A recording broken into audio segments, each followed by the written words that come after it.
नाशिक विभागीय आयुक्त प्रभारी जलज शर्मा यांनी धुळे जिल्हा परिषदेचे मुख्य कार्यकारी अधिकारी यांना निर्देशित केलेल्या पत्रात म्हटले आहे की धुळे जिल्हा परिषद अध्यक्ष अश्विनी भट्टू पवार यांनी 14 डिसेंबर 2023 रोजी अध्यक्षपदाचा लेखी राजीनामा समक्ष विहित नमुन्यात माझ्याकडे सुपूर्द केला आहे।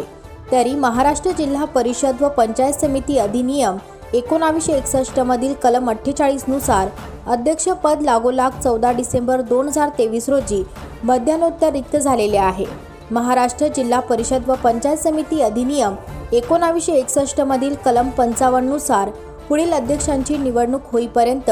धुळे जिल्हा परिषद उपाध्यक्ष देवेंद्र पाटील हे अध्यक्षांच्या अधिकाराचा वापर करतील व त्यांचे कर्तव्य पार पाडतील असे म्हटले आहे। देवेंद्र पाटील यांच्याकडे धुळे जिल्हा परिषद अध्यक्षपदाचा कार्यभार सोपविण्यात आल्याबद्दल